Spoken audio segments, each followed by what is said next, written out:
qofka muslimka ah iyo gaalnimada waxa u dhaxeeya salaad salaada hadii meesha ay ka baxdo qofka hatiisan waa qof gaal si kasto wadaad uu rogrogo oo mas'alo walba meel loo wado culimada isku khilaafeen wax ka soo liiraa qofka ma tirsana waxaan salaada ugu hormaray maxaa yeelay maadaama nabi ilaahay nuux iyo wiilkiisa calaaqadooda ay ku salaysnayd calaaqa aqadiye oo aqeedadii markii la waayay ay kala baxday ba adiga aabaha waxa idin kala goyn kara salaada hadaadan tukanana muslim aadan ahayn aabahay baa sheekh ahaa iyo aw ahaa iyo faqiih ahaa iyo reer ahlu diinad baan ka soo jeedaa iyo Soomaali baan ahaa intoona qabanayso maxay la salaada marka laga tago qof tirsan ma Allah subhanahu wa ta'ala quraanka wuxuu ku yiri ma salakakum fi saqar qalu lam nakum min al-musallin marka la weydiyo ahlu naarka war naarta saqara la leeyahay war maxay idin ku guray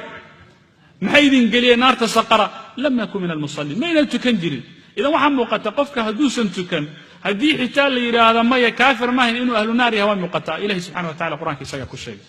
waxay kamid tahay waxyaabaha lagu kasbada naarta qofka haduu rabay inuu ogaado ma naar buu ku socnaa mise janna salaadiisana uu ku wargalo haduusan tukan ha ogaado meesha ku socdeen naar ay tahay masalada in la fahmo salaada marka waxay leeyihiin culimadu dadku waa laba nooc ninna salaadii oo dhan buu ka tagay waxay leeyihiin nabiga sallallahu alayhi wasallam xadiis baa wuxuu ku tilmaamayaa qofka salaada ka tagay amalkiisa dhan inuu burayo shanta salaadood ma tukatay sooma amalka soo qabatid ama adu dad u gargaar ama adu biil dir ama adu soon ama meesha doonta ka dhac amalkaas ka kacway maxaa yeelay waxa laga qaadanaya xadiiska nabiga sallallahu alayhi wasallam ee tilmaamaya amalka inuu burayo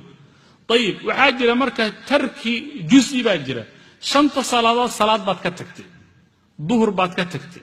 ama asr baad ka tagtay ama maghrib baad ka tagtay ama isha ka tagtay ama salaad fajr baad ka tagtay hal salaad hadaad ka tagtay maalinka salaadiisa ku deysay maalin baad tukanaysaa laakiin hal maalinta dhan aad tukanaysaa hal salaadood baad ka tagtay salaadaas aad ka tagtay sababteeda maalinkaas oo dhan salaadiisa waa ka kac waa meesha ibn qayyim al-jawziyyi uu leeyahay الترك الكلي في مقابل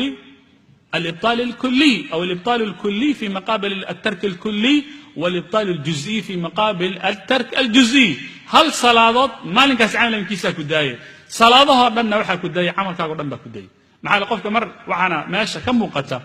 وحال لقو حكمي قف آنا المسلمين تأتي السنين إذا صلاة كل ما مركا كبضل الداواني صلاة كل ما مركا ترك العياري salaadahan kulluma marka aanu dul fadhina daatooyinka iyo kombiyuutarada dul fadhiyo salaadahan kulluma qofka marka uu chatting iyo baltooga uu ku jiro salaadahan kulluma marka facebook iyo facebooka lagu jiro salaadaha soo dhanba ilaahi subhanahu wa ta'ala qofku weydiinaya hadii salaadaha godan aanay tirsaneen oo aad meeshii aadan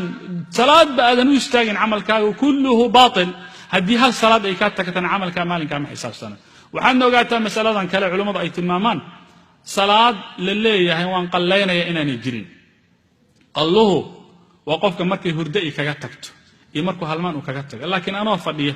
oo kubadii daawanayo oo bonooniga ii socdo oo marka salaada la adimana aan leeyahay ma rigoradan ha dhamaato ma shawdkan ha dhamaado ma kaambiyada hal la gaaro aan leeyahay waliba meeshii aan ka kicin remote aan ku dhaganahay salaada saa ku tagta hadii kun salaadood aan ka daba tukada ma qalaysmayso